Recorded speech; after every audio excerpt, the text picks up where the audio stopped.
Mais quand même, on m'a fait remarquer récemment, et qu'effectivement c'était vrai, que sur les 12 chirurgiens qui étaient au départ des chirurgiens diplômés, mais que j'ai diplômé dans ma spécialité, sur les 12, il y en a un qui a été tué par une balle alors qu'il couchait sa fille chez lui. Mais sur les autres, il y en a 11 sur 12 qui sont actuellement à Gaza, qui sont en ce moment, qui opèrent. Je reçois des messages, je reçois des vidéos de salles d'opération. S'il n'y avait qu'une seule disposition, et là je rêve malheureusement, que pourrait prendre notre exécutif pour avancer vers la solution, ça serait de retirer le Hamas de la liste des organisations terroristes. Ce classement est immoral, illégal en ce sens que ce n'est pas un acte de droit, c'est un acte de gouvernement, c'est passé par aucune juridiction, il n'y a pas de loi là-dessus, c'est un acte de gouvernement, et en même temps c'est irrationnel parce que en refusant de parler avec ces personnes que je décris, qui sont des professeurs d'université, des ingénieurs, des gens qui ont une thèse, voire deux doctorats, en refusant de leur parler, d'abord c'est d'un racisme absolu, mais surtout ça consiste à s'enferrer dans une situation qui est un cul-de-sac. Et il a fini son opération et a sauvé le gamin avant même que j'ai fini la mienne, si vous voulez. Donc ça veut dire quoi? Ça veut dire qu'il faut respecter les gens qui sont capables de telles performances chirurgicales. Il faut les respecter. Ils ont beaucoup à nous apprendre. On a énormément de leçons à apprendre de Gaza. Et c'est ce que j'ai trouvé vraiment symbolisé dans cette vision effroyable d'un jeune qui est tué, il est tiré dans le dos et on le voit. Et effectivement, il rapproche ses jambes et il se prosterne une dernière fois en direction de la Mecque, il meurt. Et quand il se prosterne, on voit qu'il a pris une balle en pleine colonne vertébrale dans le dos. Voilà. Ça, c'est une image qui m'a énormément frappé. Nous nous retrouvons aujourd'hui dans notre podcast Renouveau et Génération Justice avec un médecin spécialiste de la chirurgie des membres qui est connu pour son humanité mais aussi ses voyages, notamment à Gaza mais aussi dans d'autres lieux de ce monde. Je suis très contente, Christophe, de te recevoir aujourd'hui. Une grande histoire, beaucoup de choses, je suppose, à nous raconter. Et ma première question porte sur la notion de vocation. Comment tu as réussi ou tu as voulu faire de ton métier finalement un voyage qui s'est déroulé de cette manière-là? Alors, il y a la vocation, il y a l'idée primitive. Quand j'avais 7 ans, on m'a offert un petit... À l'époque, c'était assez novateur, un espèce de petit squelette habillé par des organes et puis une coque en plastique autour qui s'appelait The Visible Man, l'homme transparent. Et bon, j'ai été fasciné par ce que je voyais à l'intérieur, parce qu'en plus, on pouvait le démonter, regarder le foie par en dessous, etc. Et puis, il faut dire aussi que j'avais un grand-père qui était chirurgien. Et comme on embête toujours les enfants en leur demandant qu'est-ce que tu veux faire plus tard, en espérant qu'il va sortir quelque chose qu'on pourra soutenir et encourager, à cette époque-là, j'ai dit je voudrais être chirurgien. En fait, j'avais pas du tout, j'étais pas sûr du tout, mais je me souviens très bien, j'ai dit maintenant on m'embêtera plus avec cette. Et puis c'est en fait avec le temps que je me suis rendu compte de la valeur extraordinaire de ce métier.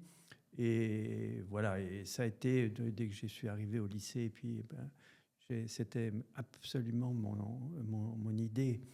En même temps, on n'est jamais sûr d'arriver à son but, encore que quand on le veut vraiment et quand on le peut aussi, quand on en a les moyens. Mais j'ai toujours été attiré par le monde entier. Quand j'étais petit, pour Noël ou pour mon anniversaire, parce qu'on ne croulait pas sous les cadeaux en dehors de ces moments-là à l'époque, je demandais des cartes. Et j'avais dans ma chambre toute une série de cartes des coins les plus inconnus du monde. Et j'étais fasciné en regardant, en m'approchant de cette petite rivière au milieu du Kamtchatka, de me dire mais il y a des gens qui vivent là et j'aimerais bien savoir à quoi ils ressemblent, ce qu'ils pensent, quelles sont leurs idées, etc. Donc j'ai toujours été très très attiré, et jusqu'aujourd'hui, par la connaissance de l'autre. En gros, c'est vraiment mon grand truc. J'avais envisagé, par exemple, de faire agro et puis de travailler à l'international. Heureusement que je suis resté dans la médecine. Et quels sont les voyages qui t'ont marqué? tous m'ont marqué, mais ce qui m'a marqué terriblement, et jusqu'aujourd'hui, c'est les voyages dans les pays pauvres. Je suis allé une demi-douzaine de fois en Inde, sac au dos. J'y suis retourné 15 ans après, invité dans des congrès. Donc j'ai vu la progression extraordinaire de ce pays. Mais la misère, quelque chose que je ne supporte pas. J'étais encore il y a quelques semaines au Sénégal et je ne supporte pas la vue des enfants mendiants, malades, etc. C'est quelque chose qui me frappe terriblement. Et en plus, je fais un transfert parce qu'on a la chance d'avoir 10 petits-enfants, dont la moitié d'ailleurs sont d'origine plus ou moins subsaharienne. Donc dans les enfants, je vois mes propres petits-enfants, et en particulier dans les enfants de Gaza, quoi. Est-ce que tu peux nous parler justement de ton lien très fort à Gaza? Tu y es parti de nombreuses fois, tu as aidé là-bas en tant que médecin, tu as développé aussi, je crois, des voies de savoir, puisque j'ai lu que tu avais pu amener des notions que tu avais développées en France à Gaza. Donc tu es vraiment quelqu'un qui a parlé fort pour Gaza et pour les Palestiniens, mais qui a agi aussi en profondeur dans ton domaine. Et c'est très important. Est-ce que tu peux nous raconter? J'aime beaucoup enseigner et transmettre. Quand j'ai une nouvelle connaissance, je la transmets souvent très rapidement, au moins à mon entourage et après dans mes bouquins. Et donc, pour moi, la chirurgie a toujours été une chirurgie mondiale, hein. Je me suis spécialisé dans quelque chose d'assez... dans une spécialité étroite, mais en tout cas qui concerne beaucoup de monde, mais qui est peu connue. C'est en ce sens qu'elle est étroite. Et j'ai fait toute ma vie la même chirurgie d'ailleurs en France, une fois que j'ai été formé, et à l'étranger. Mais dès que j'ai été formé suffisamment, je suis parti à l'étranger parce que j'avais le besoin, l'envie de transmettre. Et je me suis rendu compte, après avoir opéré dans une quinzaine de pays, que l'important, c'était, si on veut vraiment former, c'était de retourner, hein. C'est des rappels de vaccination réguliers. Je suis allé une cinquantaine de fois en Algérie pour opérer et enseigner, comme je suis allé une cinquantaine de fois à Gaza. Et à Gaza, évidemment, quand on commence à y aller, on y retourne parce qu'on est happé véritablement par la population, par les chirurgiens qui vous ont invité. Et c'est la seule façon de faire progresser les choses. Et puis je suis allé, comme tu viens de le dire, jusqu'à enseigner là-bas, pas simplement par compagnonnage, mais j'étais responsable dans mon université, entre autres, sur le plan de l'enseignement, d'un diplôme de chirurgie des membres et d'un diplôme de microchirurgie. Et pendant 4 ans, c'était un diplôme, un enseignement difficile, avec des examens, un mémoire, des oraux, des examens pratiques, 2 années d'enseignement, quelque chose de très solide.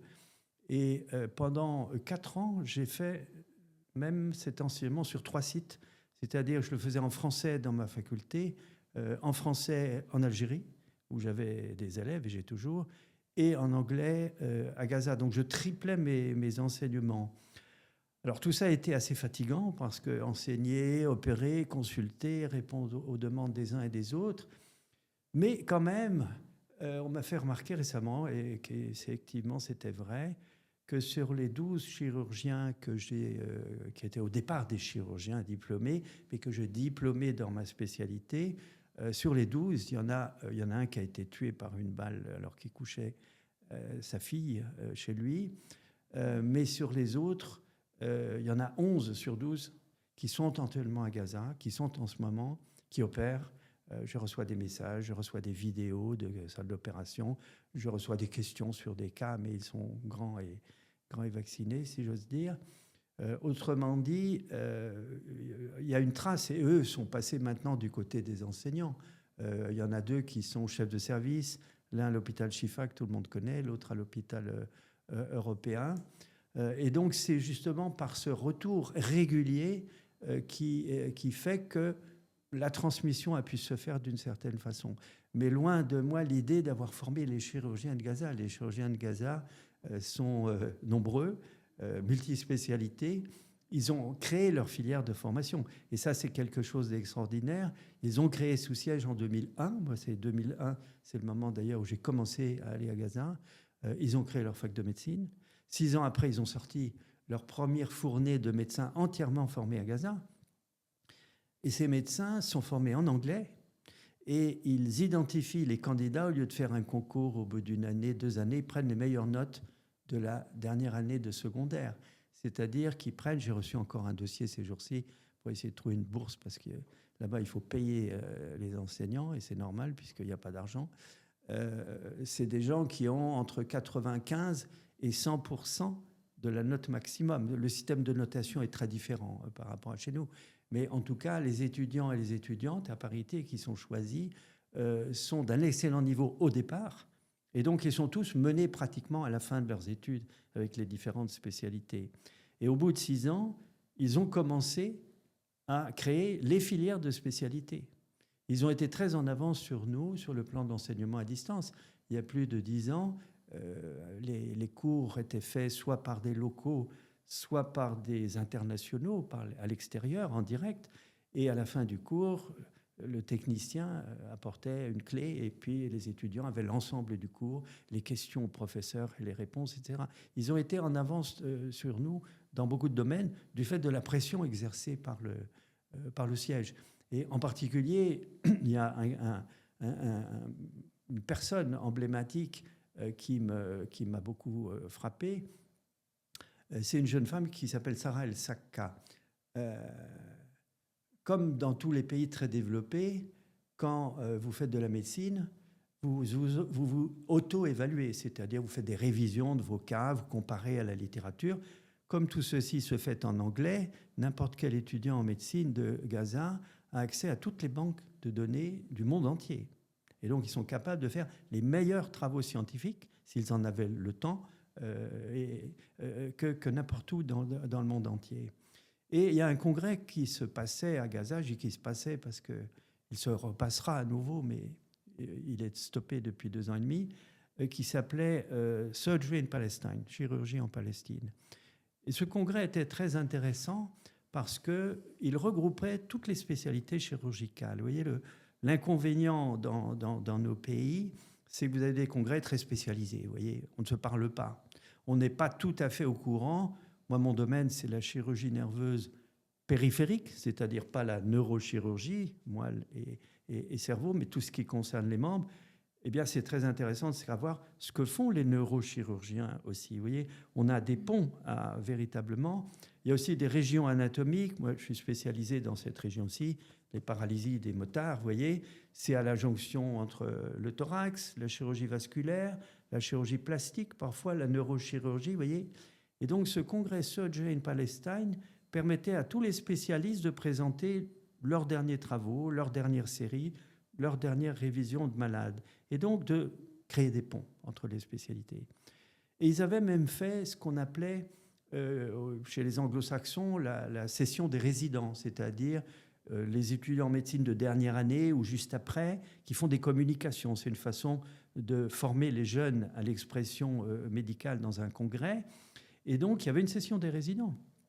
Et Sarah El-Sakka avait fait, avec d'autres, mais c'est elle qui avait fait la présentation, elle a fait une présentation extraordinaire sur la comparaison entre le pronostic du cancer du sein à Gaza et en Cisjordanie. Cisjordanie, où la radiothérapie est possible, Gaza, où elle est interdite par les Israéliens pour des raisons totalement stupides, parce qu'on ne peut faire aucune arme avec une bombe de radiothérapie, mais je passe. Et donc, elle a fait une excellente présentation. Et à la fin de sa présentation, qui était faite devant les chirurgiens de Gaza, c'est-à-dire 100% d'hommes d'un certain âge, comme moi, vous voyez, eh bien, elle a pris son micro, elle s'est tournée vers le public et elle a dit écoutez, la semaine dernière, c'était la semaine du cancer du sein, semaine mondiale, et qu'est-ce qu'on a fait à Gaza? Rien. Voilà. C'est-à-dire qu'elle a envoyé en pleine figure à tous ces gens, dont moi-même, quelque chose d'important. Donc il y avait un message, je me dis, cette fille a beaucoup de talent et d'audace. Mais ça va plus loin que ça, parce que l'auditoire, c'est-à-dire ces vieux messieurs comme moi, vieux chirurgiens, lui ont quand même octroyé le prix de la meilleure communication. Donc ça veut dire quoi? Ça veut dire qu'il faut aller gratter, il faut aller voir derrière, il faut aller parler à tous ces barbus, vous voyez, qui sont diabolisés, qui sont démonisés, dont on se moque. Il faut leur parler. Et c'est ça qui me tue, si vous voulez, en particulier depuis 2 ans et demi, c'est qu'il est interdit d'aller parler, d'aller questionner, de poser des questions. Qu'est-ce que vous pensez ? La seule chose que l'on nous montre de Gaza, ce sont des gens qui errent dans les rues au milieu des décombres et l'assimilation, l'amalgame avec des jeunes terroristes, vous voyez. Mais dans tous ces gens qu'on voit se déplacer comme des fourmis à Gaza, eh bien, il y a des professeurs de médecine, il y a des ingénieurs, il y a des enseignants, il y a des infirmiers et des infirmières, etc., etc. Et c'est ça qui provoque chez moi une véritable révolte. Je comprends, et ce dont tu parles, c'est ce dont on essaye beaucoup, toi, moi et tous ceux qui le peuvent, de se positionner en France, parce que je crois qu'il y a des différences quand même d'un pays à un autre, mais en France, c'est aller jusqu'à voler une terminologie, puisque le terme génocide, bien que posé par des grandes instances, était questionné, notamment par certains médias, alors qu'aujourd'hui, pendant que nous parlons, est en cours quand même un génocide avec un peuple que l'on ne voit plus qu'à travers justement une terminologie qui n'est pas forcément la plus juste, ni la leur. Et donc, comment tu vois les choses, toi, depuis 2 ans et demi, toi qui connais bien ce peuple, toi qui connais bien ce pays, toi qui connais bien la situation, comment tu expliques qu'on en soit arrivé là, à une situation aussi grave, mais en même temps aussi à une forme d'injustice qui est par-delà les frontières, puisque en France, la manière dont on traite les victimes, la manière dont on parle des Palestiniens est profondément grave et injuste. Quel est ton regard de médecin, d'homme et de citoyen français ? Il y a beaucoup de questions là, mais il y a le regard que je porte sur Gaza et puis il y a le regard que je porte sur la manière dont le drame est traité ici. C'est deux choses complètement opposées, différentes plutôt. Le regard que je porte sur Gaza, c'est Gaza, c'est un des endroits les plus éduqués du monde. Et donc, tout ce raisonnement qui consiste à penser qu'on arrivera à imposer là-bas des normes qui seraient totalement inacceptables chez nous, c'est un combat perdu d'avance. C'est-à-dire que non seulement l'attitude de nos médias, de nos gouvernements, de notre gouvernement, parce qu'heureusement, il y en a d'autres en Europe qui sont plus intelligents, il faut bien le dire, eh bien, cette attitude méprisante, négative, elle est à la fois immorale, parce que comme tu viens de dire, un génocide est un génocide. Un génocide, ce n'est pas une opinion.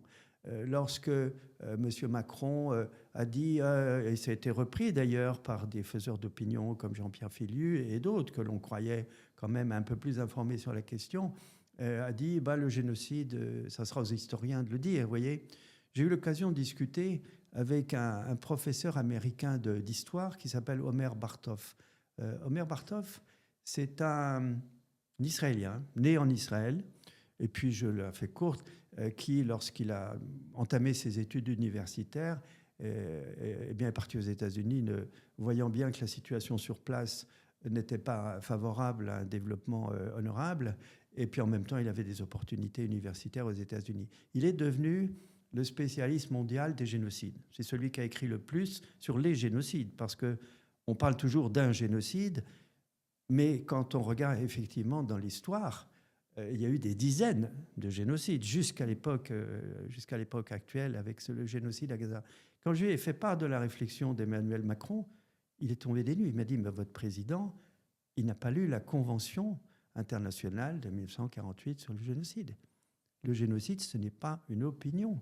Le génocide, c'est quelque chose de juridique, qui a des termes extrêmement précis, qui est totalement indiscutable. L'intention génocidaire, tout cela, toutes les cases sont remplies, si j'ose dire, concernant ce qui se passe en ce moment à Gaza. C'est un génocide, il n'y a aucun doute là-dessus.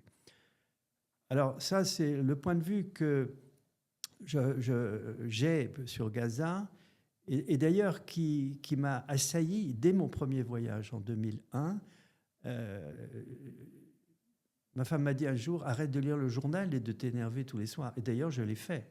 Je ne lis plus aucun journal, sauf un peut-être, en tout cas aucun quotidien depuis cette date, parce qu'effectivement, les mots employés, la façon de poser les problèmes, la façon d'occulter des pans entiers de l'information est quelque chose de quotidien et d'insupportable. Alors, ça se matérialise au maximum dans l'interdiction de parler ici, et de parler avec ces gens-là, entre guillemets, avec ces gens-là. Et ça, c'est véritablement, s'il n'y avait qu'une seule disposition, et là, je rêve malheureusement, que pourrait prendre notre exécutif pour avancer vers la solution, ça serait de retirer le Hamas de la liste des organisations terroristes.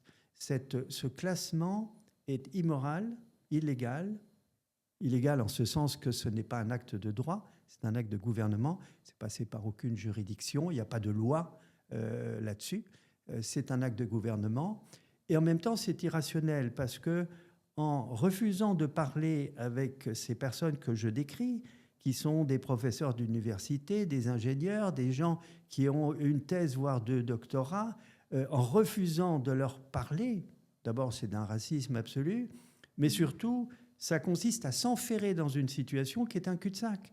Parce que de toute façon, vous voyez, j'ai eu la tristesse d'apprendre hier qu'un de mes amis avait été assassiné encore, et je dois dire, le nombre de toutes ces personnes qui ont été assassinées, à chaque fois avec leur famille, vous voyez, il y en a des millions là-bas. Là-bas, il n'y a personne il n'y a pas d'analphabète. C'est-à-dire cette politique qui consiste à pratiquer les assassinats politiques, les condamnations à mort sans jugement, parce que ces assassinats politiques, c'est de ça dont il s'agit, eh bien, ça construit un cul-de-sac. Ça nous enferme dans une attitude qui n'est pas une attitude qui permet d'ouvrir, qui permet d'avancer. Et donc, c'est ce raisonnement totalement absurde et irrationnel, parce que ça joue à contre-courant. Il y en a quand même quelques-uns parmi ceux qui nous dirigent qui souhaitent que la guerre perpétuelle ne soit pas la situation du Proche-Orient. Il faut en sortir. Mais actuellement, les moyens qu'ils utilisent sont les pires moyens qui soient et ne font que prolonger les choses. J'ai eu l'occasion une fois de m'entretenir avec Anne-Claire Legendre. Je suis allé une fois à Gaza depuis le 7 octobre, et quand je suis rentré, un de mes amis m'a dit écoute, mon père connaît quelqu'un qui connaît quelqu'un, bref, vous savez comment ça se passe. Et j'ai un rendez-vous à l'Élysée avec la conseillère du président en charge du Proche-Orient. Ah, très bien, je regarde un petit peu, une ambassadrice, donc quelqu'un de formé, hein, c'était pas quelqu'un sorti d'un chapeau, comme on en voit parfois, qui a été en poste au Proche-Orient. Je me dis très bien. Et je reviens de Gaza et nous voilà avec la conseillère. Je lui dis combien de temps avons-nous ? Ce que vous voulez. Formidable. Et là, j'ai été stupéfait d'entendre quelqu'un qui n'était pas une sachante, qui était en réalité la porte-parole de la pensée présidentielle. Et cette pensée présidentielle, on le sait, on a toutes les erreurs que le président a pu commettre, aussi bien dans l'écriture que dans la décision, ou dans la parole. Toutes ces erreurs, je les ai retrouvées dans la bouche de cette personne. Et là, ça m'a vraiment fait peur. Et pour synthétiser un petit peu, à la fin, au bout d'une heure et demie, elle nous a expliqué que le président et elle travaillaient avec acharnement à la résolution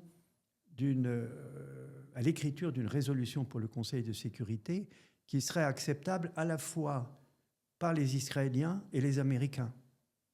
C'est-à-dire que tous ces Palestiniens dont on parle, tous ces gens instruits, cultivés, qui souffrent, qui ont été laminés, dont les familles entières ont été détruites, une fois de plus, sont totalement absents de la préoccupation de notre exécutif. Donc il est clair que tout ce qu'ils font ne consiste qu'à prolonger le conflit, prolonger le génocide. Et comment on en est arrivé là ? Parce qu'on n'est pas de la même génération, toi et moi. Et donc, tu as une aperçu beaucoup plus vaste, peut-être, de l'intérieur aussi. Et moi, on peut dire que j'ai découvert un peu tout ce que j'appelle le côté politique qui gangrène les institutions, notamment la question judiciaire, par le dossier Tariq Ramadan, sur lequel je me suis beaucoup positionnée, qui m'a ouvert la porte à l'horreur, entre guillemets, de ce que j'ignorais, l'injustice. C'est-à-dire que moi, j'étais quand même un peu façonnée par un grand-père qui a fait la résistance et qui m'a appris et transmis une France juste quand tu te bats pour elle. Et j'ai découvert des institutions à qui tu ne peux pas faire confiance selon qui tu es et ce à quoi tu appartiens. Et donc la grande question que je me pose aujourd'hui, quand tu parles de la Palestine, quand tu parles aussi de la négation, parce que pour moi c'est ça, c'est la négation de l'humanité et de l'identité de vraies personnes qui sont palestiniens et qui existent, à qui finalement on ne donne jamais le mot ou la parole. C'est vrai qu'ils sont profondément diabolisés. Comment aujourd'hui, en 2026, on en est arrivé là ? Alors, déjà, tu fais ton autocritique en disant que tu n'imaginais pas que tu es d'une génération 1, etc. Ne crois pas que tu sois isolé. Moi, quand j'avais 16 ans, par exemple, j'étais totalement analphabète. Après, je suis entré à la fac, j'ai bossé comme un fou. J'étais très content quand j'ai ouvert Paris Match et que j'ai vu que les soldats israéliens étaient arrivés au mur des Lamentations en 1967. C'est-à-dire que nous étions totalement ignorants et construits avec une idée, un modèle, etc. Ça n'a pas totalement disparu. J'ai regardé récemment le programme de l'éducation nationale sur le Proche-Orient, la maquette de l'enseignement dans les lycées en classe de terminale. On écrit encore que les Palestiniens en 1948, certains sont partis de leur plein gré. Vous voyez, ça c'est une formule qui n'est appliquée qu'à ce conflit et qu'à cette période, partis de leur plein gré. C'est-à-dire que cette phraséologie qui a été construite à mon époque, il y en a encore des rémanents jusqu'aujourd'hui. Voilà. Et donc, il faut s'autocritiquer, tu le fais et je le fais aussi, parce que c'est le jour où j'ai vu pour la première fois des photos avec les photos qu'on peut refaire aujourd'hui, avec des bagages empilés sur une charrette tirée par un âne, et puis derrière des miliciens en armes et sans uniforme. C'était avant la reconnaissance d'un État israélien, fusil pointé.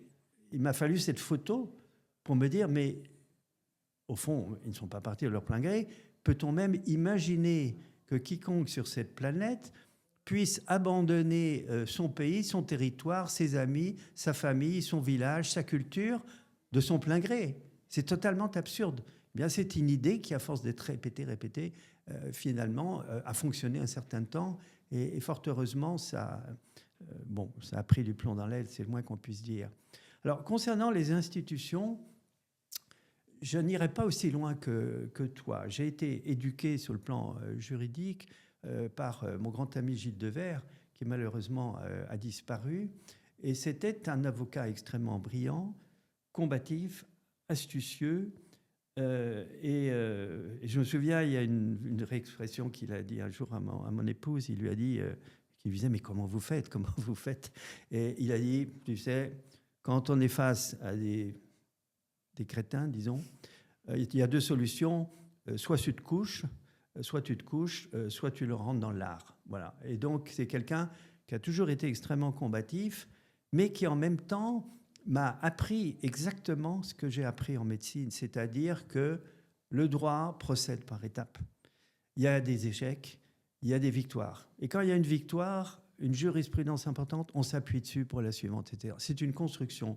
Et on a écrit ensemble deux petits bouquins, un en 2014 qui s'appelle Le chemin de la Cour pénale internationale, bien sûr, et puis un deuxième en 2020 qui s'appelle Les dirigeants israéliens devant la Cour pénale internationale. Et à chaque fois, nous avons publié ces bouquins et tout le monde nous est tombé dessus en disant « mais vous n'y pensez pas, ça n'arrivera pas, ce n'est pas possible ».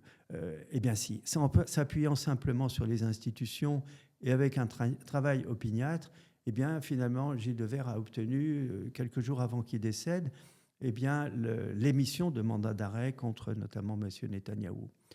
Donc, il ne faut pas se décourager. Et à chaque pouvoir, dans la démocratie fragile dans laquelle nous vivons, eh bien, s'oppose un contre-pouvoir. Il y a des pouvoirs, des contre-pouvoirs. Il y a des échappatoires. Quand un jugement est tombé, il y a un appel et puis encore autre chose. Et puis aussi le droit international qui est très critiqué, qu'on méprise d'une certaine façon parce qu'il ne donne pas les résultats qu'on espère, mais il a déjà le mérite d'exister. La France fait partie des pays qui est le plus condamné par la Cour européenne des droits de l'homme. La Cour européenne des droits de l'homme, elle est là. Mais bien entendu, c'est un processus qui est très long, puisqu'il faut que toutes les procédures, ça tu le sais bien, locales aient été épuisées. Et quand, par exemple, après le 7 octobre, Gilles Devers m'a dit « J'espère que les Israéliens ne vont pas accepter d'aller, de faire une enquête sur le 7 octobre localement parce que ça va retarder les choses. Mais si Israël avait lancé une enquête sur le 7 octobre, eh bien, ça aurait gelé provisoirement toute action auprès de la Cour pénale internationale. Quand des ONG, par exemple, croyant bien faire, des ONG palestiniennes, prennent des dossiers palestiniens de Gaza pour aller se plaindre auprès de la Cour suprême israélienne, qui est une instance israélienne, c'est contre-productif totalement parce que ça bloque, ça empêche la possibilité de ces victimes de s'adresser à la Cour pénale internationale. Quand une ONG dit « moi j'ai 250 dossiers déposés à la Cour suprême », on sait que c'est 250 dossiers de plaintes privées qui n'aboutiront jamais. Voilà. Donc il faut connaître tous ces rouages et il faut savoir reconnaître les avancées. Et Fatou Bensouda, lorsqu'elle était procureure de la Cour pénale internationale, a fait des avancées extraordinaires. Et même maintenant, le fait qu'elle a fini son mandat, c'est des mandats qu'on ne renouvelle pas, tout ça fait que des mandats d'arrêt ont été émis. Des mandats d'arrêt actuellement ont été sollicités par le bureau du procureur auprès de la Cour, qui n'a pas encore émis les mandats d'arrêt, mais tout ça est en cours. Alors on dit ça ne sert à rien, ça commence quand même. Je crois qu'au jour d'aujourd'hui, M. Netanyahou est interdit de séjour dans une trentaine de pays, je ne sais pas exactement. Et c'est là justement où on peut reprocher à notre exécutif qui est parti à la Cour pénale internationale avec tous les droits et devoirs et qui refuse d'arrêter M. Netanyahou quand il survole notre territoire, ce qui est totalement ce qui devrait être fait. Lorsque M. Macron accorde l'immunité à M. Netanyahou, c'est totalement illégal. C'est-à-dire que c'est véritablement un acte de complicité dont il devra plus tard, pour lequel il devra plus tard rendre des comptes. Donc le droit n'est pas du tout une voie s'opposant aux autres. Le droit à la résistance armée, c'est un droit. Le droit à la résistance armée, ça ne donne pas le droit de commettre des crimes de guerre. Donc tout ça doit être discuté en connaissant un tout petit peu le fond des choses. Et aujourd'hui, notre exécutif s'est enfoncé par toute une série de décisions et de déclarations dans le non-droit. Et le jour où le procès du 7 octobre aura lieu, un certain nombre, s'ils sont encore vivants, seront dans le box des prévenus. Toi, qu'est-ce qui t'a permis de tenir? Parce que je suppose que tu en avais beaucoup, des injustes, des crétins, des personnes qui font l'infâme. Comment tu as réussi à traverser ton existence, cette petite parenthèse entre deux océans, pour rester combatif, pour rester confiant? Parce que tu m'as l'air quand même confiant. C'est difficile aujourd'hui, je trouve, d'être confiant par rapport à nos gouvernements, par rapport aux institutions. Et toi, on sent que tu gardes une force combative, mais je dirais une force combative confiante. Comment tu as fait? Et comment tu fais au jour le jour?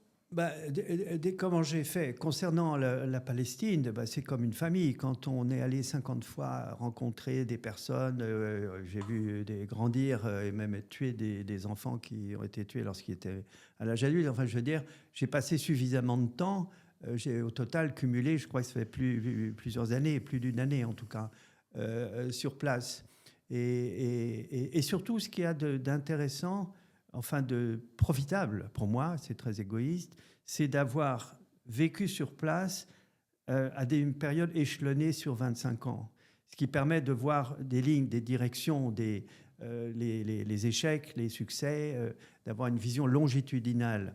Et donc, c'est eux qui m'approvisionnent, c'est eux qui me renforcent. De la même façon que quand on va les voir, ils sont extrêmement touchés. Je reçois des demandes régulièrement en ce moment de mes élèves en disant quand est-ce que tu viens, etc. Ça les regonfle. Et de la même façon, quand on se retrouve dans des réunions de gens qui soutiennent de manière tout à fait honorable nos amis palestiniens, on se regonfle les uns des autres. Donc c'est à travers ces contacts qu'on tient.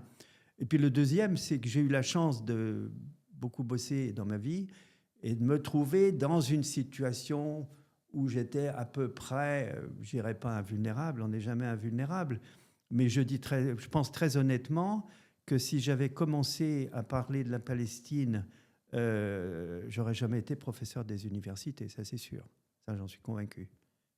Mais c'est profondément injuste, tu vois, c'est ça, c'est là où je me dis comment les nouvelles générations, comment on peut s'organiser, quoi faire pour qu'il y ait un peu de sens et de bon sens qui Alors ça, qui il faut s'organiser, mais il faut aussi se méfier terriblement parce que je vois autour de moi des jeunes qui sont au stade où ils n'ont pas fini leurs études, ils n'ont pas bouclé leur thèse, ils n'ont pas fait ceci, ils n'ont pas fait cela.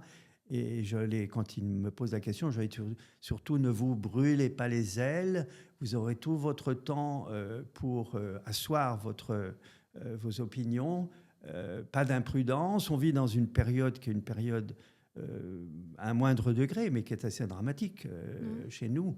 Voilà. Et un jour, la liberté de parole va revenir, le bon sens va revenir. Et c'est le cas dans des pays qui nous ressemblent beaucoup. En Espagne, aujourd'hui, on peut s'exprimer, on peut dire la vérité, on peut soutenir Francesca Albanese. Vous voyez, donc nous sommes dans une très mauvaise phase et je souhaite, comme beaucoup, que nous en sortions. Je pense que c'est possible. Et là, on va dériver sur l'actualité. Et je pense même que c'est très possible en soutenant véritablement le seul parti politique français dans les élections, en soutenant aux élections ce seul parti politique français qui s'affiche clairement et depuis le début contre l'islamophobie, contre le racisme anti-musulman, contre le racisme anti-palestinien. Ça me semble véritablement la clé. On nous pose souvent la question, mais qu'est-ce qu'on peut faire ? Aujourd'hui, on est dans une phase préélectorale et il faut véritablement éviter la catastrophe qui aboutirait à ce qu'on imagine avec l'arrivée du Front National.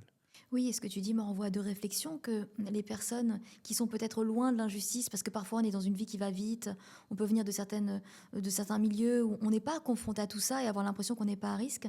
Mais moi, avec ce que j'ai vu de près dans la justice, je pense que n'importe qui est à risque et qu'en plus, le gouvernement, la justice, c'est en notre nom qu'ils prennent parole. Et je crois vraiment, et je dis haut et fort, qu'en France, on a un énorme problème d'islamophobie. Il y a une haine des musulmans, mais elle est institutionnalisée. Et je donne souvent l'exemple parce que tu le sais, je vis à Londres. Et à Londres, on peut dire qu'il y a du racisme, mais c'est la base. Et il y a une lutte contre le racisme, notamment gouvernemental. En Angleterre, un propos raciste va être très très vite sanctionné. Chez nous, j'ai l'impression que dans ce que l'on forme, dans ce que l'on forme en tant que peuple, on est unis. Mais il y a dans les institutions, dans le haut de l'institution, une forme de racisme. Et je cite toujours l'exemple d'une des audiences où je suis allée du professeur Tariq Ramadan, où j'ai entendu le procureur Courroy dire ouvertement des propos islamophobes.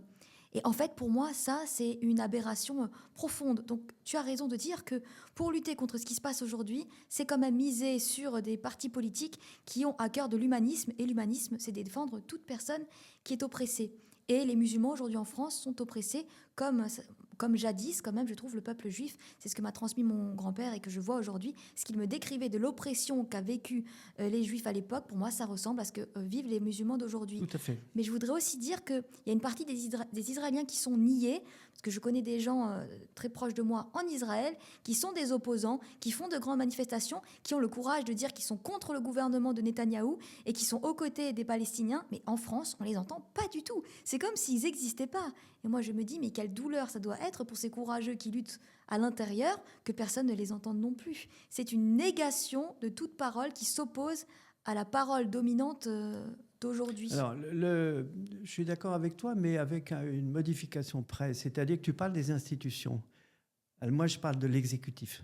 C'est l'exécutif. Les exécutifs trépassent, ils changent, ils s'inversent. Alors que les institutions, c'est quelque chose qui s'inscrit dans la durée. Alors, les institutions, c'est comme la médecine. Moi, je reviens toujours à l'image de Gilles Devers. C'est-à-dire, ces institutions, elles n'ont pas pour vocation de vivre éternellement. Il y a des bons aspects, des mauvais aspects. La loi évolue sans cesse. Il y a une assemblée législative pour faire des lois. Et donc, aujourd'hui, nous sommes dans une institution où il y a un certain nombre de responsables au plus haut niveau qui sont à proprement parler des délinquants. Et ça, c'est la loi. Je veux dire, d'ailleurs, un ancien président de la République, en ce moment, est en train de passer un mauvais quart d'heure, car a été un délinquant. Alors, il y a des délinquants de différents types, mais lorsque, à la tête de certains exécutifs, la question des institutions, l'institution judiciaire, alors on dit qu'elle doit être indépendante. Certes, mais si on gratte un tout petit peu, on s'aperçoit que les pays évoluent, changent, et il n'est pas honteux de parler de politique pénale, par exemple. Et donc, cette politique pénale, elle doit être justement définis par l'exécutif qui est le représentant de la nation. Et c'est ce qui permet une certaine souplesse, une certaine adaptation. Alors, quand la politique pénale est dirigée par des délinquants, évidemment, ça a des conséquences.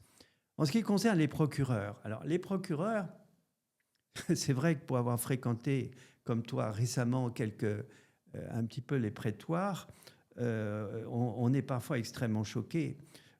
Gilles Devers, là encore, me disait, quand je me plaignais du procureur de la Cour pénale internationale, il me disait, écoute, j'ai passé toute ma vie à me battre contre les procureurs. Ils nous obligent justement à sortir nos meilleurs de nous-mêmes, etc.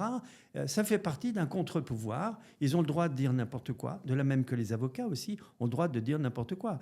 J'ai entendu récemment dans un tribunal à Paris une avocate du lobby sioniste expliquer que Madame Albanese, Francesca Albanese, était la pire des antisémites. Voilà. Donc ça fait partie un petit peu des règles. Si on les effaçait, je ne suis pas sûr qu'on en tirerait bénéfice. Donc ce n'est pas l'institution ou les institutions qui sont en cause, c'est la manière dont on s'en sert, et c'est les exécutifs qui surtout bypassent, court-circuitent les institutions. Et ça, on en a deux exemples très clairs dans la question qui nous occupe. Israël court-circuite les institutions. L'ancien procureur général d'Israël avait fait sa thèse sur le lawfare. Le lawfare, c'est comment utiliser la loi pour faire la guerre. C'est ça le principe.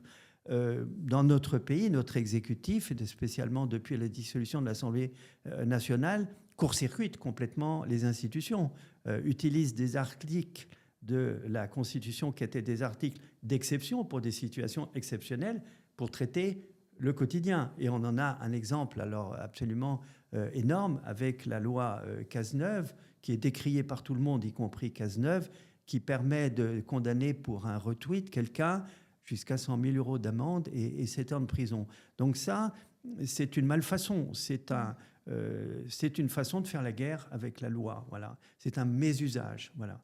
Mais ce n'est pas l'institution en elle-même, c'est l'usage qui en est fait, c'est l'exécutif. Donc toi, tu dirais que l'institution est, comment tu le dirais, est bien construite, mais que c'est l'exécutif qui l'instrumentalise ? Exactement. Et en ce qui concerne les institutions, moi je suis, comme l'était Gilles Devers, un farouche partisan des institutions internationales, parce qu'on le voit bien avec les dérives qu'on connaît spécialement en ce moment dans notre pays. Nous avons besoin d'institutions internationales, nous en avons absolument besoin. Alors l'ONU a été créée en 1945 avec un droit de veto qui est pour 5 membres permanents, qui est véritablement le verrou qu'il faudrait faire sauter. Mais c'est un verrou qui a été verrouillé au sens propre, en ce sens que toute modification de cette institution, du fonctionnement du Conseil de sécurité, nécessite l'unanimité des membres du Conseil de sécurité. C'est-à-dire que c'est un blocage. L'Assemblée générale des Nations unies peut exclure un pays des Nations unies. Et Israël devrait être le premier pays exclu, puisque Israël n'a jamais respecté un seul jour les règles, et notamment la Déclaration des droits de l'homme, la Convention de Genève, que sais-je. Eh bien, cette Assemblée générale peut exclure un pays sur proposition du Conseil de sécurité. Donc c'est ce petit bout de phrase qui tient en une de mes lignes qui bloque complètement le fonctionnement de l'institution, de l'Assemblée générale, qui, elle, représente l'immense majorité des citoyens du monde. Et quand ce statut du Conseil de sécurité a été écrit, eh bien, les 3/4 de l'humanité, comme tu le sais très bien, étaient constitués des peuples colonisés. Voilà. Donc on a mis les peuples colonisés de côté, et même dans cette Cour internationale de justice, qui a fait ce travail magnifique sous l'action de l'Afrique du Sud sur la question du génocide. Eh bien, dans la Convention du génocide, j'ai été stupéfait de le constater, c'est l'article 12, eh bien, nous sommes en 1948, avant la décolonisation. Et cet excellent accord international qui a pour but de prévenir un génocide quand des signes de génocide sont en cours, et non pas, comme M. Macron, de demander aux historiens d'en juger, eh bien, dans son article 12, eh bien, la Convention précise qu'elle ne s'applique pas aux peuples non autonomes, c'est-à-dire aux peuples colonisés. C'est-à-dire que les colonisés n'avaient pas le droit d'utiliser au moment même où cet accord a été créé. Et donc, ça montre bien, comme en médecine, que ces institutions, ces accords, tout ça, ça doit évoluer, il doit y avoir des changements. On devrait être dans un mouvement permanent. Et dans le temps qui nous reste, est-ce que tu peux nous parler de ce qui t'a marqué, de ce que tu gardes de tes voyages? Tu as notamment parlé, je t'ai entendu parler d'une anecdote qui est en fait pas une anecdote du tout, qui est une situation de vie d'une personne qui venait de se faire tirer dessus et qui a placé ses jambes dans le sens de la Mecque. C'était très touchant. Est-ce que tu peux nous raconter justement avec ta voix de l'intérieur? J'ai beaucoup d'exemples de ce genre. Et je n'ai pas l'habitude de m'épancher parce qu'il faut garder une certaine solidité et sinon on sombre dans la douleur et peut-être une forme d'inaction.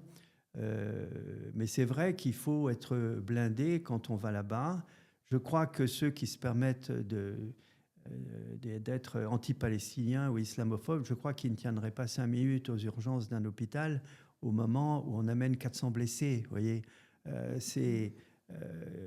Et donc, moi, il y a évidemment des choses, les enfants, évidemment, moi, j'ai traité des enfants amputés de 3 membres à l'âge de 4 ou 5 ans, des choses absolument horribles. Mais il y a une chose qui me frappe aussi, c'est la capacité de résistance qui est liée à... Premièrement, une société qui est extrêmement solidaire. Vous voyez, c'est une société où il n'y a pratiquement pas de délinquance, en dehors de la délinquance qui vient du ciel. Et donc, c'est une société où on s'occupe des handicapés. C'est une société vivante et très, très fraternelle. Et par-dessus tout ça, c'est quelque chose que les pays occidentaux ne peuvent pas se mettre dans la tête, vous voyez. Ils ne peuvent pas le voir. Je me souviens d'une fois où il y avait une manifestation dans un quartier bourgeois qui traversait tout Paris. Et puis à un moment donné, dans un quartier bourgeois, c'était l'heure de la prière. La manifestation s'arrête et on fait la prière en plein boulevard Montparnasse. Ça, c'est des choses que les Occidentaux ne peuvent pas voir.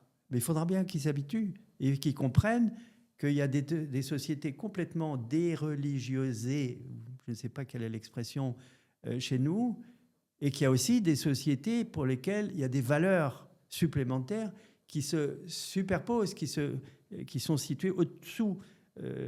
Gilles Devers me disait toujours, il y a le droit, la loi, et puis il y a l'esprit du droit. Il y a toujours une idée au-dessus, voilà. Et donc les Occidentaux n'arrivaient pas à se mettre à la place d'eux. Et moi, très vite, quand je suis arrivé à Gaza, j'ai vu qu'on me traitait normalement. Et je me disais, mais alors pourtant j'arrivais, vous voyez, la première fois que je suis arrivé en Algérie, par exemple, je me suis dit comment je vais être accueilli quand même. Et j'ai été très bien accueilli. Donc c'est vraiment, il faut remercier les Gazaouis de nous accueillir comme nous sommes, en sachant que d'une certaine façon nous représentons. Mais en même temps, ils savent très bien que faire la différence, moi, combien de fois j'ai entendu là, en disant oui, en France, on sait qu'on nous aime bien, qu'on est très reconnaissant, etc. Mais vous avez vraiment des dirigeants qui sont terribles. Donc le facteur religieux est un facteur très important, non pas qu'il s'agisse d'un combat religieux, mais simplement que les valeurs de la religion, eh bien, donnent une force extraordinaire. Et c'est ce qui j'ai trouvé vraiment symbolisé dans cette vision effroyable d'un jeune qui est tué, il est tiré dans le dos et on le voit. Et effectivement, il rapproche ses jambes et il se prosterne une dernière fois en direction de la Mecque, il meurt. Et quand il se prosterne, on voit qu'il a pris une balle en pleine colonne vertébrale dans le dos. Voilà. Ça, c'est une image qui m'a énormément frappé. Et est-ce que tu peux nous raconter d'autres anecdotes qui te reviennent, peut-être de quand tu opérais ou de ta place de médecin? Ce ne sont que des... Alors, anecdotes, ça dépend... Anecdote, c'est un côté un peu léger quand on utilise le mot anecdote. Alors, par exemple, je suis en train d'opérer et on me dit, il y a un jeune qui s'est fait tirer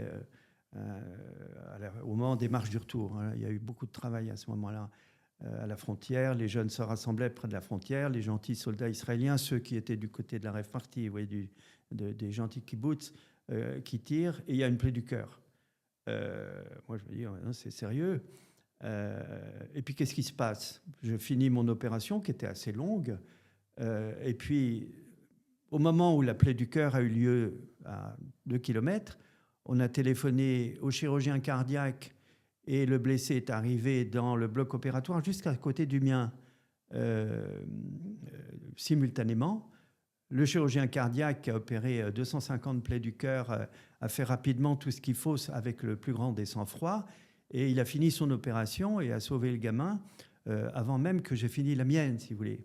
Donc ça veut dire quoi? Ça veut dire qu'il faut respecter les gens qui sont capables de telles performances chirurgicales. Il faut les respecter. Ils ont beaucoup à nous apprendre.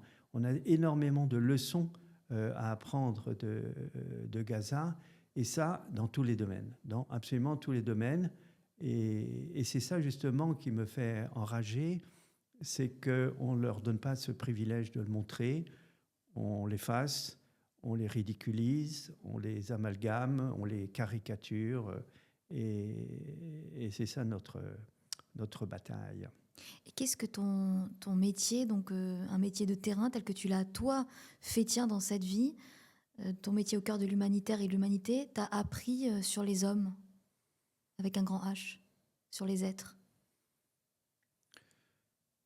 Ça m'a appris qu'il faut rester la tête froide et pas s'auto-vedétariser, parce que lorsqu'on réfléchit un peu, c'est très facile, et on en voit plein les médias, de jouer les white saviors, les sauveurs blancs. Il y a une forme de colonialisme et d'impérialisme. Il y a eu des bouquins entiers qui ont été écrits là-dessus, l'impérialisme humanitaire. Autrement dit, je me méfie terriblement des ONG, bien que j'en ai fait partie depuis 50 ans. Je n'ai pas arrêté de faire partie d'ONG, mais il y a une éthique des ONG qui me semble très importante et qui n'est pas respectée en Occident. Je suis allé, parmi mes nombreux séjours là-bas, j'y suis allé pendant la guerre de 2008-2009. Alors je dis en passant, pas à ton égard, mais ceux qui nous écoutent, qu'il ne faut pas parler de l'opération Plomb durci, paix en Galilée, bordure protectrice, tout ça, ce sont les mots de l'agresseur. Hein. Les Libanais n'ont vécu aucune opération paix en Galilée. Donc j'étais pendant la guerre de 2008-2009. Et il y avait avec nous, passé par l'Égypte, il y avait une soixantaine de chirurgiens égyptiens. Et ces chirurgiens égyptiens, ils ne sont pas arrivés comme certains d'entre nous, avec la caméra d'envoyé spécial vissée dans le dos. Ils sont allés faire leur travail. Et quand on leur disait, vous êtes là jusqu'à quand? Jusqu'à temps que ce soit utile. Voilà. Et quand ils sont partis, ils ont dit, je me souviens d'un petit discours qui a été fait par l'un des chirurgiens. Il dit, avant d'aller à Gaza, je priais tous les jours pour ces pauvres Gazaouis. Et maintenant, je me rends compte que c'est nous qui sommes faibles, si vous voulez.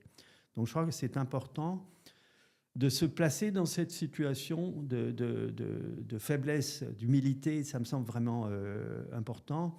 Et les cocoricots, les espèces d'icônes nationales ONG, c'est pas ma tasse de thé, quoi. Et qu'est-ce que ton métier t'a appris sur toi? Alors là, je m'introspecte pas tant que ça. Je crois que sûrement il y aura un travail à faire, mais sur moi, ça m'a appris que, si quand même, ça m'a appris, parce que alors là, ça va te sembler très très prétentieux, mais mon objectif, c'était effectivement dès le départ, même quand j'étais en première année de médecine, je voulais être un chirurgien renommé, très bon, et je voulais même être prof d'université, ce qui était un objectif totalement inaccessible. Voilà. Mais ce que mon métier m'a appris, c'est que finalement, quand on choisit une voie qui vous convient et qu'on met le paquet, et puis qu'on en a aussi les moyens, on peut arriver Alors, il y a beaucoup d'exemples comme ça de gens qui sont arrivés à des niveaux très très hauts, qui sont partis de familles très modestes, et j'en connais un certain nombre d'ailleurs dans la communauté des immigrés, où on a sauté en une génération, on est passé de mineurs, femmes de ménage, à professeurs d'université. Ça existe. Hein. Donc c'est pour ça que je ne critiquerai pas trop l'institution, parce que y a des échappatoires, il y a des gens qui arrivent à se glisser justement entre les gouttes. On reste encore, j'espère pour le plus longtemps possible, avec une école gratuite, républicaine, etc., avec des examens anonymes. J'ai été de jury de thèse il y a quelques semaines, avec une thèse qui est une des meilleures que j'ai jamais eu l'occasion de lire. Je ne vais pas donner son nom, parce que il sera suffisamment connu lorsqu'on va l'interroger, mais c'est quelqu'un d'origine extrêmement modeste, et qui a réussi, grâce quand même à notre système, à aller jusqu'à ce niveau. Et donc, c'est peut-être ce qui fait peur, d'ailleurs, à certains. Alors, on ne va pas parler de la loi sur l'entrisme ou le séparatisme, mais c'est vrai qu'il faut se faire à l'idée que... ça me donne une idée, d'ailleurs. Tiens, si tu me donnes la possibilité, j'ai lu un paragraphe il y a quelque temps que j'ai trouvé tellement excellent que je l'ai imprimé et que je le porte en permanence sur moi. Donc, si tu me permets, si tu me donnes une minute, je vais le lire, et je dois dire que je vais te poser un quiz. Tu vas essayer de me dire, mais tu es très cultivé, je pense que tu y arriveras, tu vas me dire qui a pu écrire cette phrase, ou plutôt ce paragraphe. Et je crois que c'est quelque chose, je l'ai lu plusieurs fois, et je l'ai même dédié à certains que tu peux imaginer. La France, géographiquement comme moralement, un pays de fusion et de contraste dans l'unité. Elle est une grande mêlée de peuples, de sang, de langues, de mœurs, de législations, de cultes, qui font tout ce qu'elle a de divers dans une lente et laborieuse unité. C'est bien dit, hein ? La diversité est donc le caractère essentiel et fondamental de la France nationale. Son caractère n'est pas un caractère, c'est un amalgame. C'est la pauvreté des autres peuples des nations européennes de n'avoir qu'un caractère national. C'est le génie, c'est l'aptitude, c'est la grandeur, c'est la gloire de la France d'en avoir plusieurs. Je ne sais absolument pas qui a écrit ce paragraphe. Si, quand je vais te le dire, tu te diras « Ah ben oui, c'est vrai ». 1856, c'est Lamartine. Alors, Lamartine est connu des gens qui sont allés à l'école républicaine, comme toi et moi, comme un poète. Ce qu'on ignore quasiment complètement, c'est qu'il a écrit une histoire de la Syrie, c'est-à-dire de l'Empire ottoman, en 8 volumes, et qu'il a même écrit une biographie du prophète. Alors, beaucoup de musulmans savent qu'il a dit, par exemple, cette formule très célèbre, si l'on mesure la grandeur d'un homme à la faiblesse des moyens et à l'immensité du résultat, le prophète est certainement l'une des personnes les plus importantes de l'histoire de l'humanité. Ça, c'est assez connu. Mais on ne sait pas à quel point il a étudié et à quel point il a été séduit en allant sur le terrain, non pas tant par l'islam que par les musulmans. Enfin, il a quand même écrit beaucoup.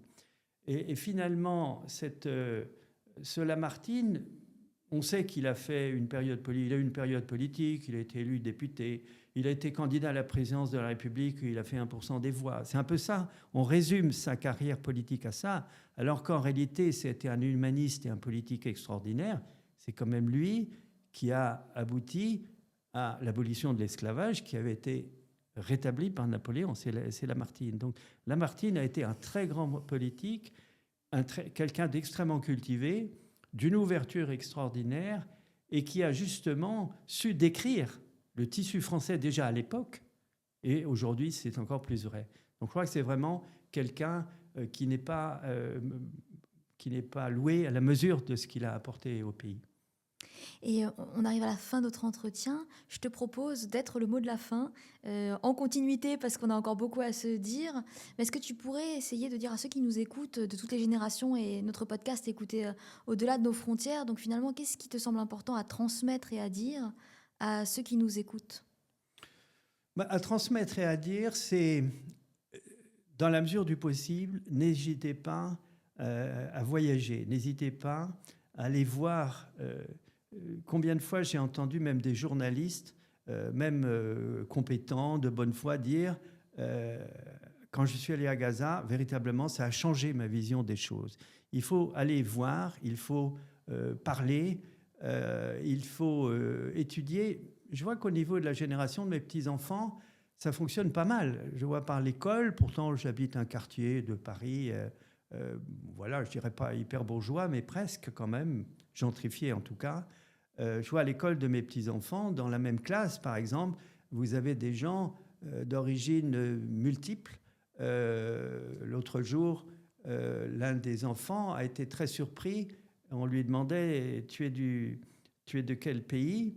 Et il a été très surpris qu'on connaisse le Daghestan. Vous voyez, le Daghestan, bon, tous les enfants de la classe savent ce que c'est que le Daghestan aujourd'hui. Vous voyez, donc je prends un exemple extrême, mais il faut parler de ses origines, il faut laisser parler, et ça se passe encore à l'école républicaine. Il faut promouvoir cette idée un petit peu universelle qu'il faut se connaître, et en tout cas, il faut voyager, il faut vivre avec les gens. Il faut frapper à la porte des maisons et on est toujours bien accueillis. Merci à toi.